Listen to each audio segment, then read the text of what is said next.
What's going on, YouTube? It is that black dude, and I am back with the Variety Channel Arena. And this video has been a long time coming. And when I say a long time coming, excuse the scratching and itching, I'm hot. But this video has been a long time coming. So,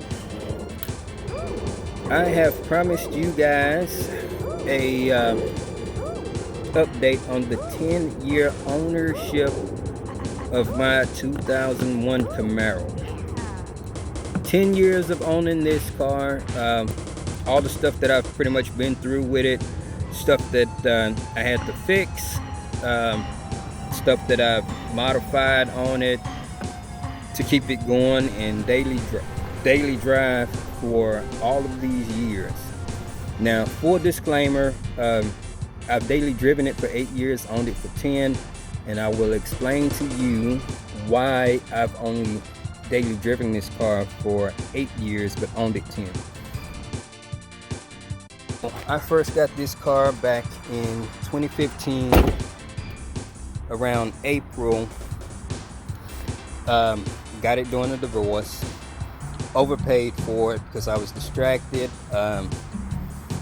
Wouldn't even finish making the deal with the vehicle, and the kids were getting put in the car before paperwork was even signed. I remember the dudes wiping off the bill. They wiping it off, and I'm thinking they're just dusting it, getting it clean, you know, so I can see out of the back while we're doing a test drive or whatever. And no, they were actually wiping the price off of the back of the car right here. It was about right here. They were cleaning it off. They're cleaning the whole back windshield off. The car on Marketplace was listed for $4,600. On the back of the car, when I got home and I saw what they were cleaning off, it was listed for $3,800 locally. So I ended up overpaying for this thing, not realizing it. Kids already stuffed in the car before I made the deal. On the trip home, found out no lights was working. Car was clattering, so it had the wrong fuel in it. I think I just said none of the lights were working. Water pump started whirring, so that was going out. The power windows started going out. The rear brake caliper on the left right here started grinding, and it was a very unpleasant buy. And day started to turn to night. None of the interior lights were working either. And my baby mama at the time, as she was following me, you don't have brake lights either. So literally no lights working. All of that stuff was wrong with it. And after I got it all cleaned out and started heading home, because I watched it at my parents' house, they told me there was a massive oil leak. Rear main seal was out too. What an ordeal. So of course I had to learn how to fix every single thing on this vehicle. And to top it off, to make matters worse, this wasn't even the vehicle that I was supposed to get. The car I was supposed to get was a T-top car, black like this one, that had already had headers on it and a tune, and for the time making pretty decent powers, making around 340 at the wheels. So being a 6-speed car, I wouldn't have had to go through a lot of the things that I went through with this car. So, automatic car. For you guys that have known me, you know that this car was pewter. And me and pewter did not get along. I hated the color pewter. But now that I look back at the old pictures of my car, I kind of miss it. It was understated. Don't see many pewter ones at all now. And it had the wheels on there that I hated. It had a dent on the back. The white hides that pretty good. And I kind of did some stuff to try to get that dent out of there. So, yeah, but I hated that color. I hated the wheels that was on there. The interior looked like a crime scene. It looked like a murder happened on the passenger seat. I swear it looked like somebody got killed in there, and it probably did.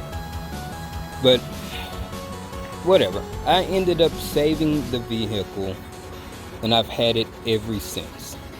So I fixed all of those things, everything except for the rear main seal. I fixed it myself.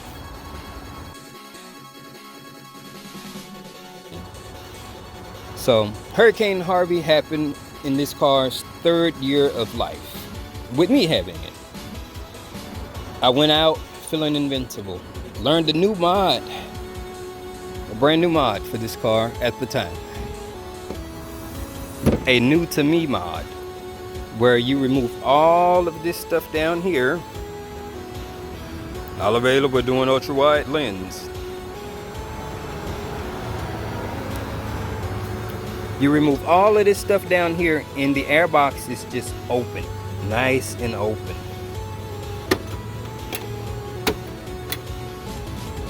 I get this open now that I have that clamp. Yeah, you remove this, it's nice and open, wide open. Went out in Hurricane Harvey with the kids having fun, and I got home unscathed. Thought I was gonna say I got flooded out. No. That was about 2 days later after it rained again. And I got home, and I'm pulling into the driveway, and a little wave rushed back, flooded out the car. The water sucked right up in there, right into the intake, meant the rod in the LS1, and that was the end of that engine. So the car was down for a few months. It was going to be too expensive to build the LS1, so I ended up finding a LQ9, which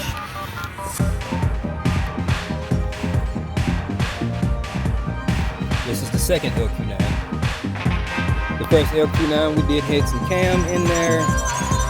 For disclosure, the shop that I used did not build that motor, so just in case, I don't want no issues. I put the motor together, and there was something going on with the piston valve clearance. Motor blew within weeks. So I put this motor together here. Bought the bottom end from Thunderbolt. Got Thunderbolt motors and transmissions, the place they said to stay away from, and did the LS3 heads on it, intake, throttle body. Found out the cam is a Pat G stage 1.5 LS3 cam, and it's been together for the last 7 years. Went through 4 60E transmissions. One of them held up for it held up a few years before I start going through the other transmissions. Some controversy, I think, happened with the shop. Not sure. I think something happened behind my back. But I don't know what happened. I love that shop. Never said a bad word about that shop who did the work for the transmission. Heck, if I could have had them to redo another 60E, I would have. But I eventually got an 80E in this thing. It went to the shop, stayed there a whole year, and I missed it. And during that year, ended up getting this car here.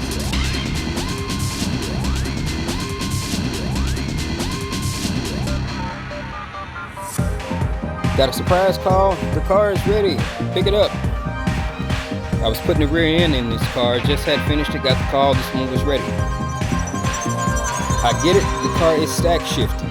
You take off, the car goes first, second, third, and it's there. And then it goes to fourth. I would hit the gas forward, and it might take 2-3 seconds before it downshifts, and that's if it decided to downshift. I would get whooped by like Nissan Maximus because the car would not shift. It would stay in freaking overdrive. It just stay there. You floor the gas and at 60 miles per hour and you just in overdrive chilling. So what did I do? Well, I did what any reasonable person would do. My dumb ass took it back, where it's at another year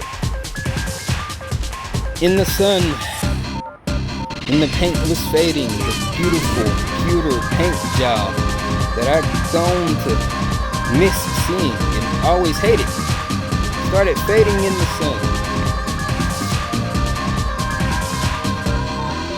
And I got the car back, and it did the same exact thing, and I was pissed.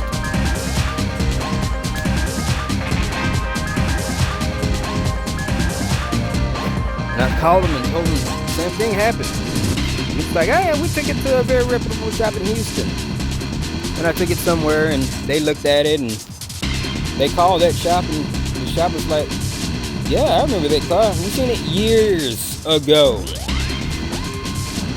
Like when they actually tuned my car and gained 20 horsepower over another tuner. The guy lied. He never took it to the shop to have the transmission tuned. And so I was...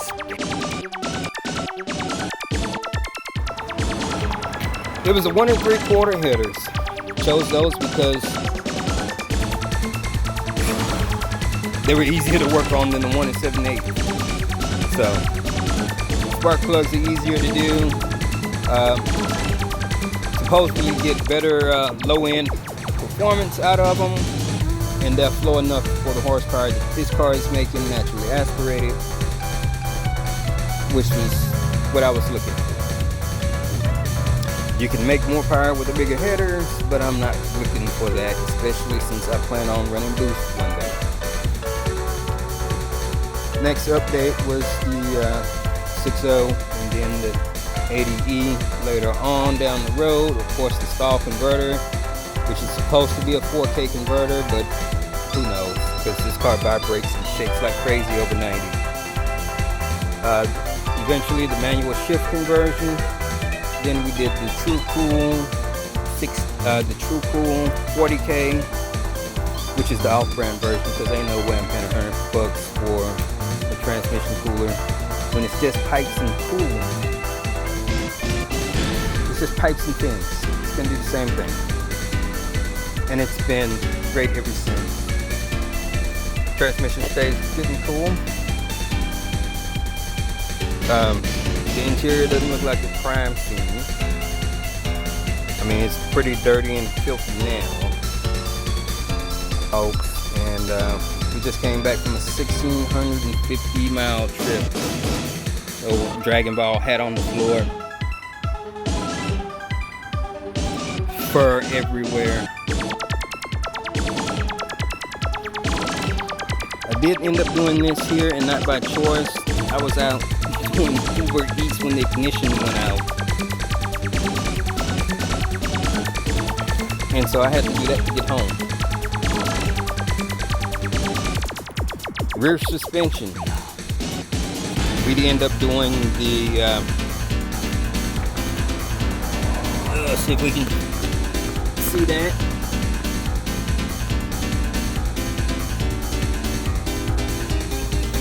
We end up doing the Airlift 1000 on there to carry heavy loads. That is now disconnected.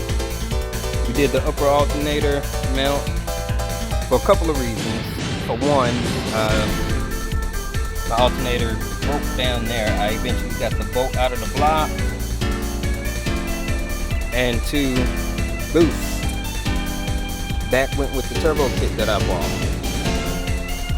Of course, the catch can with the vented.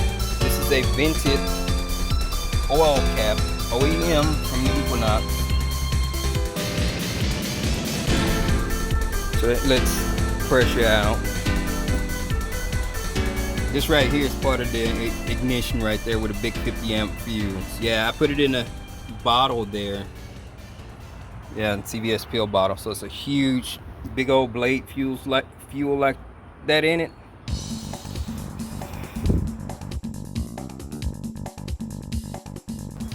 Painted this thing on the side of the road, like literally right here on the side of the road, like right here.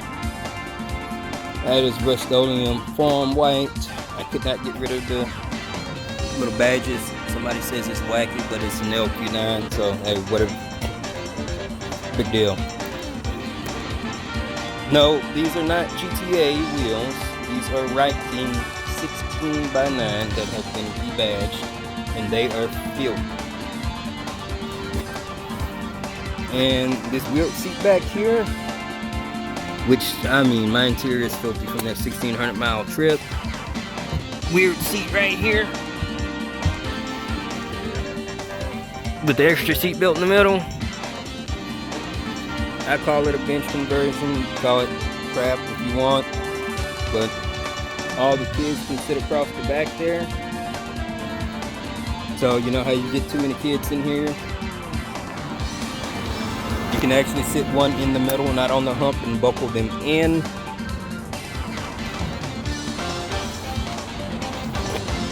Manual shift knob conversion. That ball does light up, or did, not now. And that's really about it. So it's time for a refresh after having this thing for so long.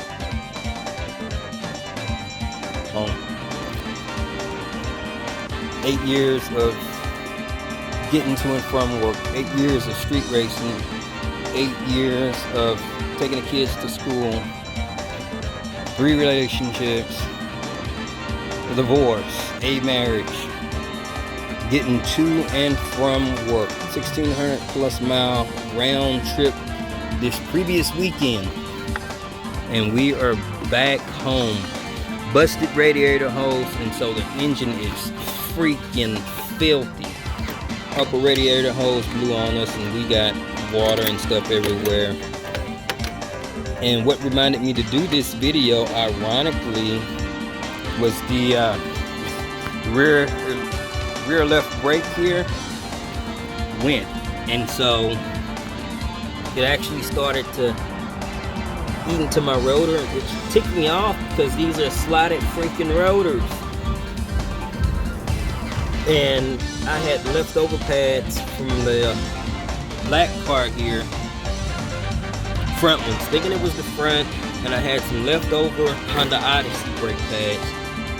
I don't know if you can see in there real good, but these are not OEM fit. These are rear brake pads from the Honda Odyssey, which are going to hold me over for a couple of days. And that's about it. The car's still holding up. We busted the shocks on the way, the upper and lower control arms. I mean, you're doing 80, 90 miles for that whole trip. When I say 80, 90 miles, I mean 80, 90 miles per hour the whole trip, and you're hitting those dips. We were out there having fun too. We weren't taking it easy on the old car. We're running this thing too. We had a few races on the way, which is when the hose blew. Hood is functional. Yeah, radiator fluid went all through it. I mean, it got everywhere. But we got new hoses, new belt. Again, it's a straight car, no power steering, no AC. Gets you to where you want to go. It needs to be cleaned up. But besides that one time, I can't complain being stuck on the side of the road. Many years of service, and it's going to continue to service me very well. This one has been very good to us too. I don't perceive me purchasing any other vehicles unless they have LS-based engines in them. Although I do miss the gas mileage of being stock. So if not stock, a more mild built car, maybe with some, it's gonna have to have a 6-speed, the next one that I get, because it took us, I think, about 6 fuel stops to and from. So 6-speed and probably 342 gear, and maybe a milder engine than one of these two, because the fuel was just ridiculous. But I definitely miss my 273 gears that this car had. It does have 323s now. I was thinking about going 390s, but after hitting that highway, I just don't know now. So anyways, I figured I'd give you guys an update on 10-year ownership of this thing, and looks like my wife is gonna be taking it out. I've already driven it around with those Odyssey brake pads, and we've gone a bit long, so I will say farewell for now.